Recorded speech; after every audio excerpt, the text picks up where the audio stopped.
Okay, seems to be going well here, seems to work, great. So welcome to my presentation about how to build a community for your first game.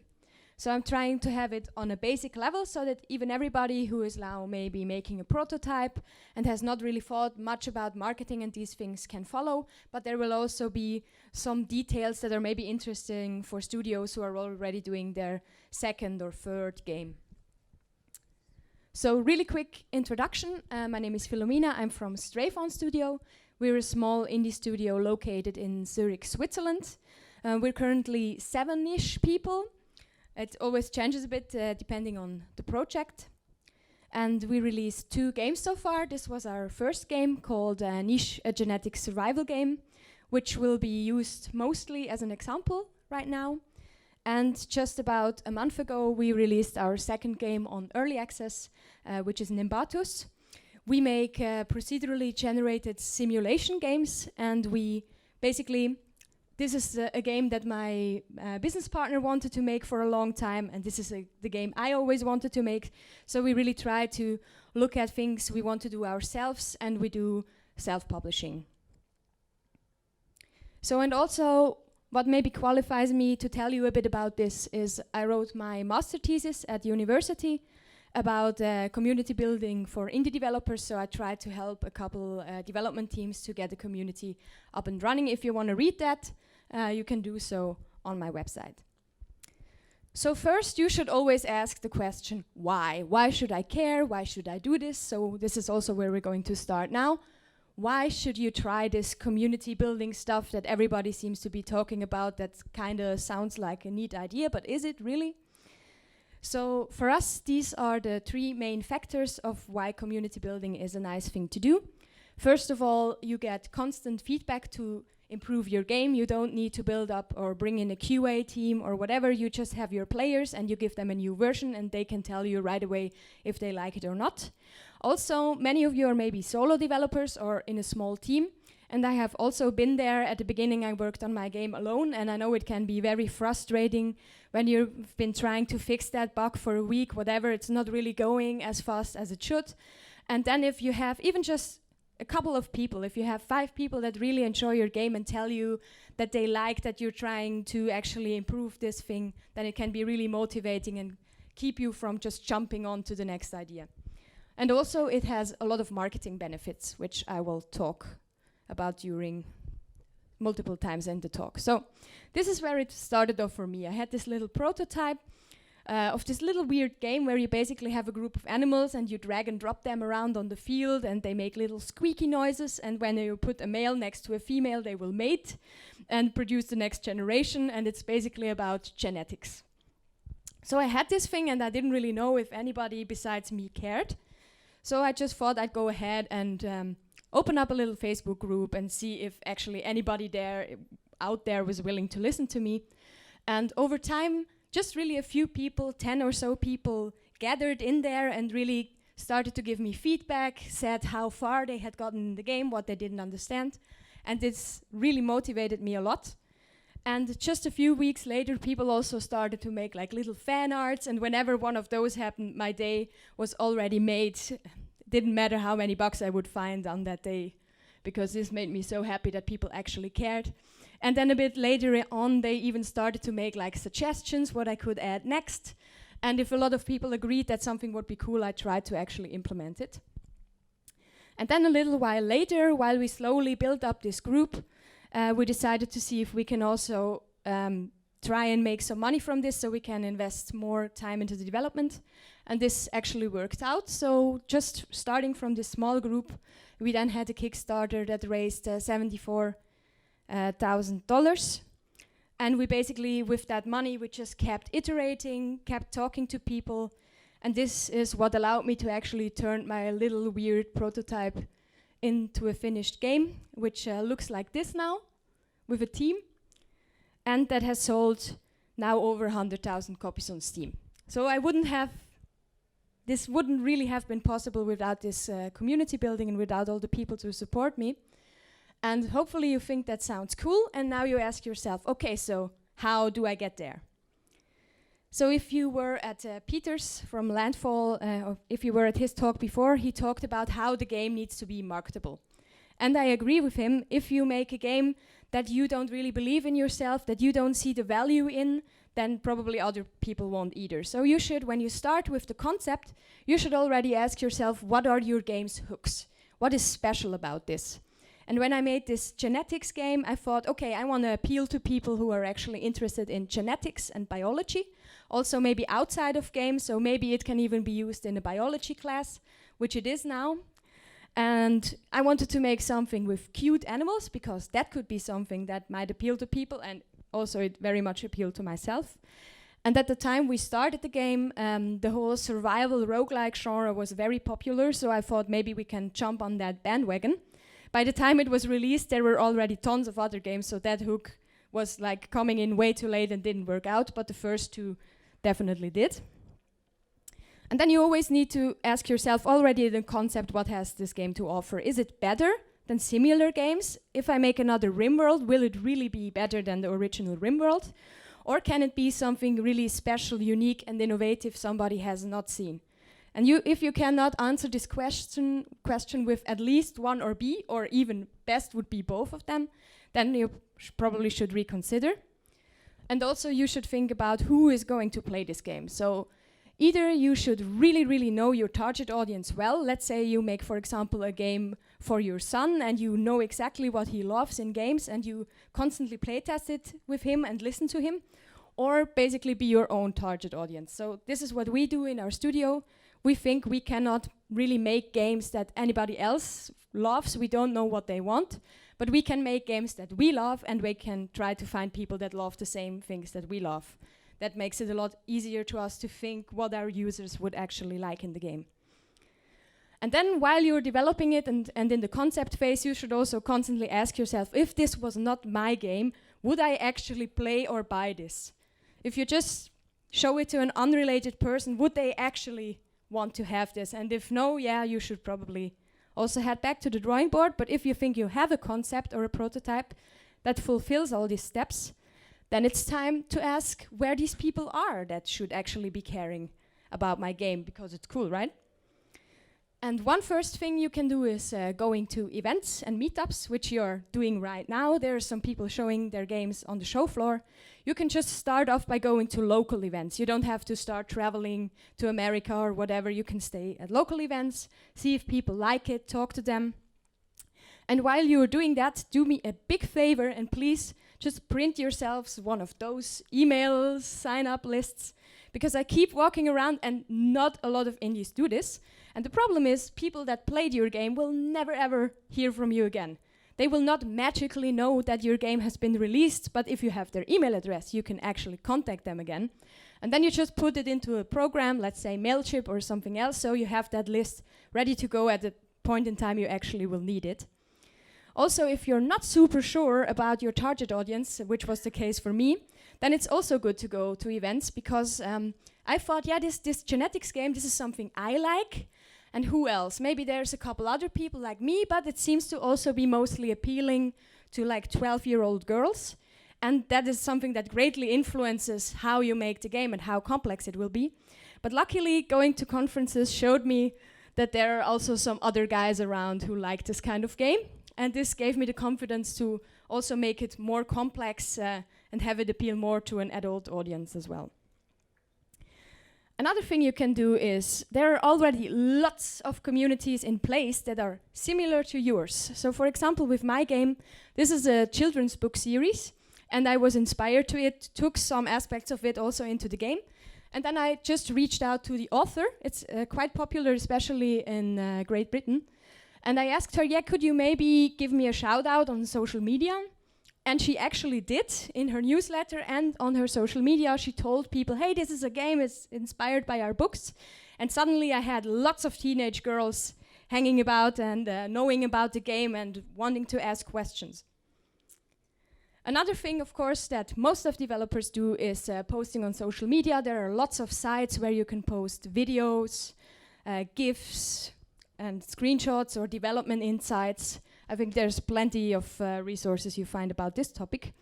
And if you do that, it's usually a good idea to make your game really easily accessible to play.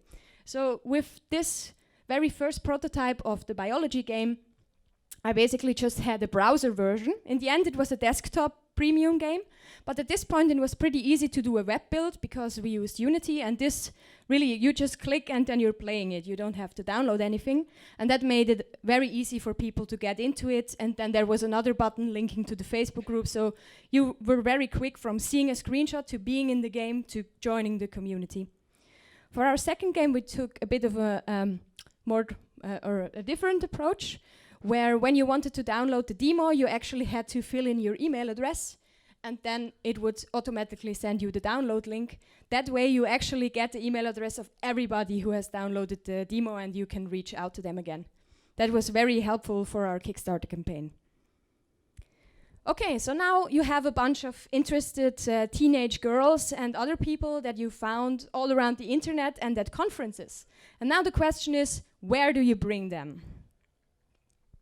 So there's two different types of online platforms that I tell apart. There's the one where you go blah, blah, blah, and everybody is listening to you. And there's the other one where people are actually interacting and discussing with each other. So the first one is, for example, YouTube or Instagram or Twitter, where you say, hey, this is the new screenshot. And then maybe people are in the comments and say, yeah, that's cool. But you don't very often see them interacting with each other. And if they want to say something about the game, they cannot, because they cannot make a tweet from your account. So these platforms are great to promote your game and to bring people into the community, but I would not recommend having one of those as your community hubs. Then examples for hubs you could use, there's a lot more, these are just 4 examples, is currently very popular Discord. Or you could have a subreddit, or you could have a Facebook group, or you could do your own forums. And each of them has different benefits and problems. I think, especially if you're a small team and you have like one person taking over the marketing, I would just go with whatever hub you're most comfortable with using, because you will be using it all the time and it should be fun for you to use it. And also, if you are your own target group, then probably your target group is also there, so that's nice. They also have their own problems. For example, with Discord, it's now super popular, and you will have no problem filling it up with some people, and they will be online all the time because they're using Discord anyways, right? But maybe in 2 years, Discord is gone, and with them is the whole contact to your community, because you have no email addresses, and if Discord decides to shut down, where are they? So you don't know. With a forum, you have the problem that you constantly need to bring people to your forum, because it's a place they need to visit by themselves and are not online anyways. But you have all their email addresses, and even if you switch software, you can take them with you. So consider some of these facts and then choose what suits you best. If you have your hub in place, you can also link to your hub from within your game. We do this with both our games on Steam. So you see with Niche, we link them to our forums. With Nimbatus, we link them to both our forums and the Discord, because that's very popular for those players. And so if you actually manage to gather a bunch of people that like the game, that are in one place, that have started talking to each other and talk to you, then the big question is how to actually handle them. Because we have seen many communities explode, going into a place where it's not really comfortable whenever they have a new member. It's a bit toxic in there. So we really want to try and avoid that. And there's a lot of things you can do, especially early on, to try and do that. So I call this very first phase forming your backbone of your community. And what you basically want to do is, when you are still small, let's say you're really just 10 or 20 people, then you have time to talk to each person individually. You get to know them, you maybe even become friends. And this is the perfect time to establish a tone and rules. So if somebody is acting like really toxic towards somebody else, you have the time to talk to them and say, please don't act like this. And if they don't do it, you can ban them from the server. So you can really manage all of that. And then the other people in the community take up your tone and will imitate it to some extent. And if you have always been good, then the tendency is that people are always then also good to the new people that come in. You should also really take the time to explain people how they should go about asking questions. So for example, With the Discord, you can teach people to just add your name and then you will reply. Or I've seen some Discords where you have a separate channel like Ask the Dev, and then you teach them how they can reach you and when you will respond. And you also have time to show them that you're actually a human being. So at this point, since you get to know all of them, they will understand that, yeah, maybe you're sometimes sick or something has happened in your family, and then people are a lot more likely to stand up for you if there's ever a problem and you explain them on personal level something happened and you cannot bring in the next update. So it basically works like this. So this is you, this is your hub. So you and a bunch of people in there that you don't really know. But now you really have the time to meet each of them and talk to them, see them as individuals. And they have time to connect with each other, especially if the growth is not too fast, but pretty steady and slowly. They make friends in there. And that's also one of the main reasons why they come back to your communities, because they made friends there and they want to interact with them and talk to them about your game.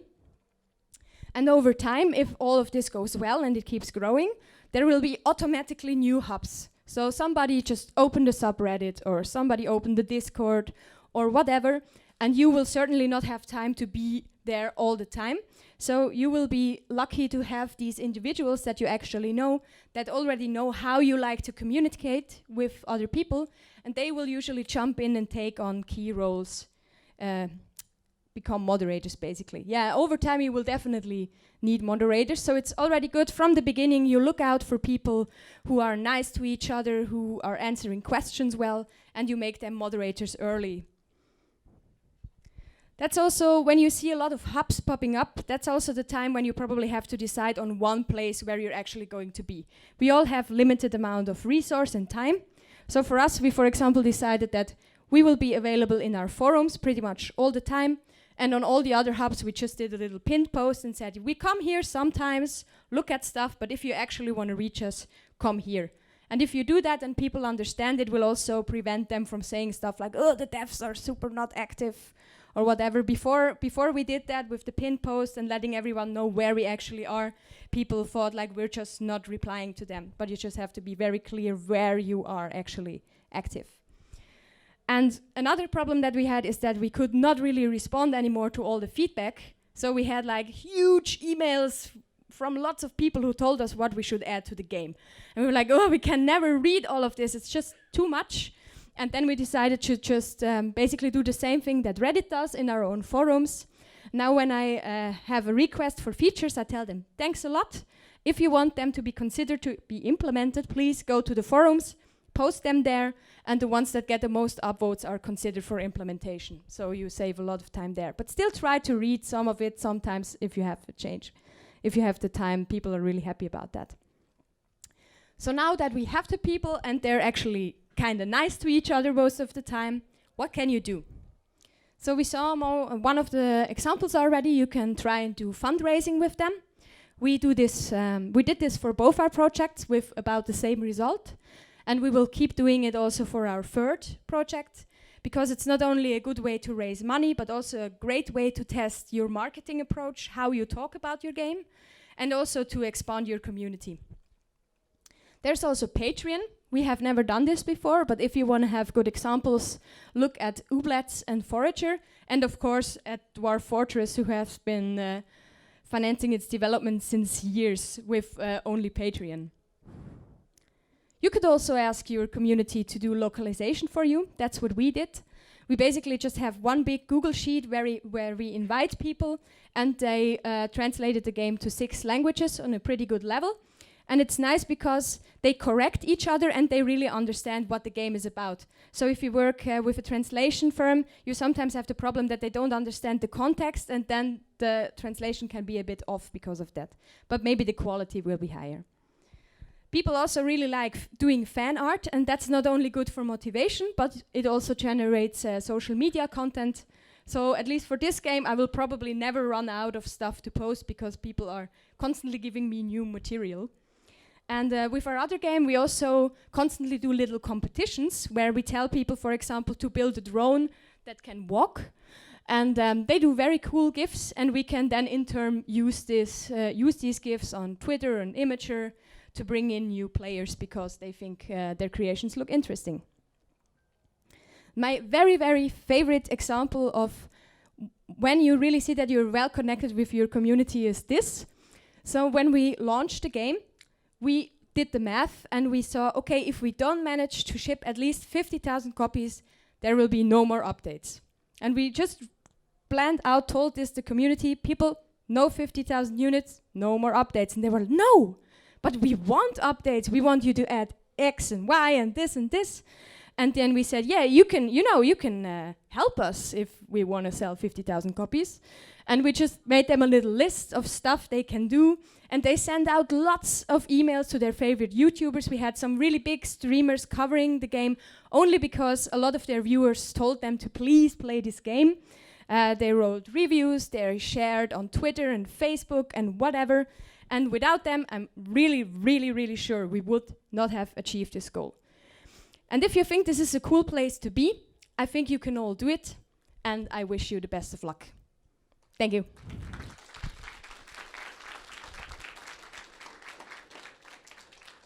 Thank you, Philomena, for this very energetic presentation. Thanks. And now it's time for questions. Okay. Thank you for the great talk. One question, since your company is growing right now, so I assume the pressure to be successful with the next project is growing. So let's say you came up with some hooks and, well, after a while, it turns out that those hooks do not work after you've... Do you stop development? Will you stop developing this such game right now or not? Or how would you act? I'm not really sure. I mean, I want to say yes, we would totally stop development and do something else because we know what we should be doing. I'm not sure if we would be able to. We would probably try to adjust things first. But what we try to do is we always have we do Kickstarter, early access, full launch. So we don't work on a game for 3 years and then suddenly find out it doesn't work. But we have each year we have an important marketing step where we can see, can we keep up with this or do we need to change things? Hey, great talk. I would like to ask, what would you say was your biggest mistake in terms of community building? I'm sometimes thinking we give them a bit too much power over us. So we once, for example, implemented something new and they really, really were not into it. And then they felt so much like this was also their game that somebody in the community said, let's do a voting if we want to undo this change. And then they actually voted for it and they said, yeah, they don't want it this way. And then we basically reiterated on it and in the end we came to a solution that we both liked. But in this situation I was like, oh, you can outvote me, but I'm the developer and okay. So you mentioned your first Facebook group, but how did you actually make people join your group? Did you tell somewhere about it? Did you just promote it on Facebook or how did it happen? So we had this book author who gave us the shout out and then we also basically needed a way to keep those people who were interested. So we just told her to also put the link to the group and whenever I posted screenshots and whatever online, I just added the link and say, if you want to talk about the game, just go there. And that actually worked pretty well. It grew up to around 3,000 people until we then switched to another platform. Okay, I think that's it. So let's give a round of applause for Philomena. Thank you.